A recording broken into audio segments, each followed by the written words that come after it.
Dyan po Pakinggan sa siguro natin. Yes, Sara, mapakinggan natin saglit itong mensahe ni VP Sara Duterte mula dyan sa The Hague, Netherlands.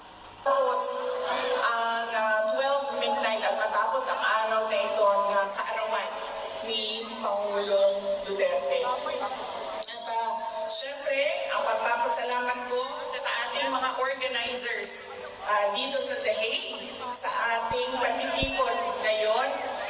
Merong nag-apply ng permit, merong nag-organize ng ating sound system, merong nag-organize ng ating mga barikada, at marami pa silang pinagtrabahuan para mapanigurado na komportable at meron tayong time and space ngayong araw na ito para sa ating picnic celebration ng birthday ni Pangulong Duterte. Maraming salamat sa inyo, mga organizers natin.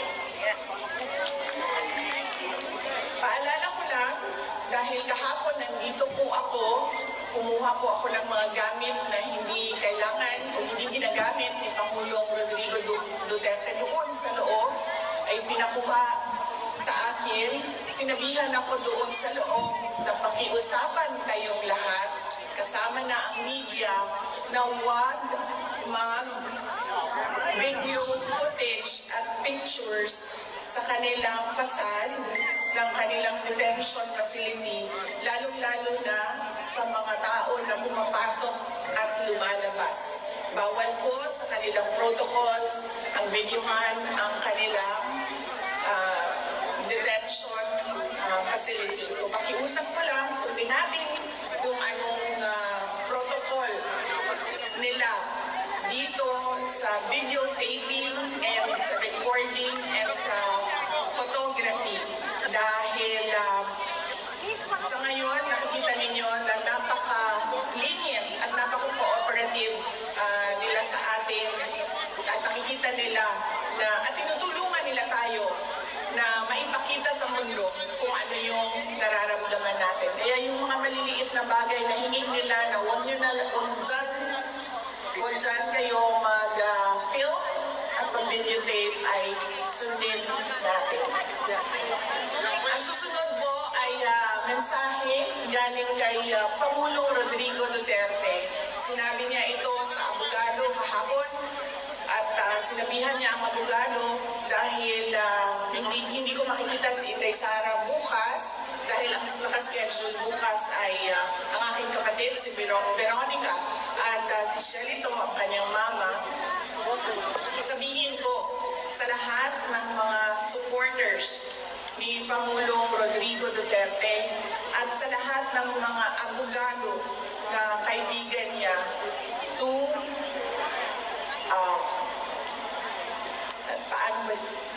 sinabi niya na huwag tayo makialam sa kanyang kaso sa International Criminal Court. Hayaan natin ang kanyang mga abogado at ang korte mismo magdesisyon kung ano ang mangyayari o ano ang susundin kaparte ng proseso ng korte.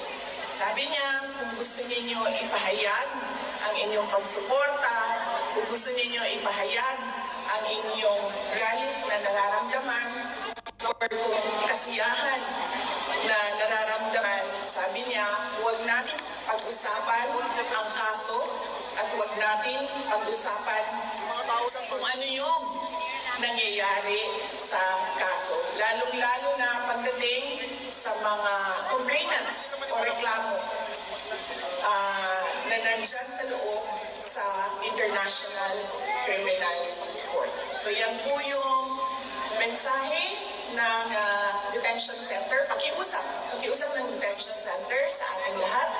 Yan po yung message ni Pangulong Rodrigo Duterte kahapon na pinadaan niya sa abogada na pumasok sa kanya at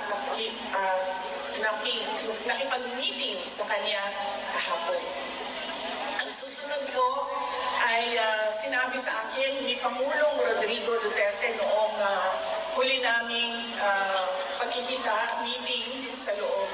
Sinabi niya, sabihin sa inyo, sabihin sa ating mga kababayan na kailangan niya ang tulong ng mga PDP senators at ng kanilang mga guest candidates. So, tulungan niyo po ako isa-isahin kasi noong nakaraan ay nakalimutan ko yung isang pangalan. So, isa-isahin po natin ang kanilang mga apelido. Una po ay si Senator Bongo. Pangalawa ay si Senator Bato de la Rosa. Ang sunod po ay si Senator Attorney Jimmy Bondo. Ang susunod ay si Senator Attorney J.V. Hinlo. Ang susunod ay si Senator Attorney Raul Lambino. At ang panghuli po ay ang ating kaibigan, si Mr. Senator Philip Salvador. Yan po ang candidates ng PDP. At ang kanilang mga guest candidates ay unang-una si Senator Attorney Rodante Marcoleta, si Senator Attorney Vic Rodriguez,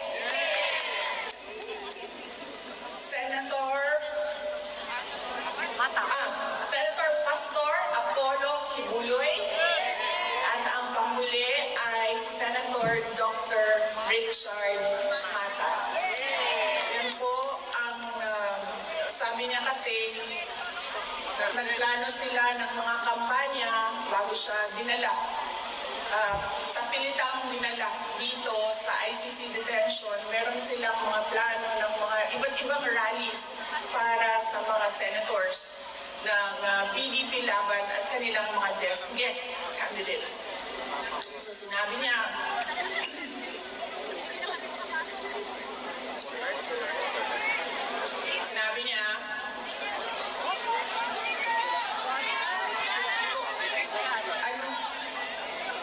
para si PRD kung zero yon, ako Pepsi Max. Sinadadali namin bukas, ma'am. Para balanse ang competition. Yes, at sinabi niya, hindi na niya magawa ang mga paa niya tumayo sa stage doon sa Pilipinas at sabihan ng mga supporters kung bakit kailangan natin iboto yung 10 diretso at wala ng ibang kandidato na iboto. Kaya sabi niya, ipaabot sa inyo na kailangan niya ang tulong ng mga PDP senators at ng mga guest candidates ng PDP laban. Ang sunod po ay, actually nakalimutan ko kanina, dapat ang opening natin ay pagpapasalamat sa Diyos sa magandang araw na ito. Walang init, walang ulan, sakto lang ang lamig. At nabiyayaan tayo ng pagpahintulot o permission na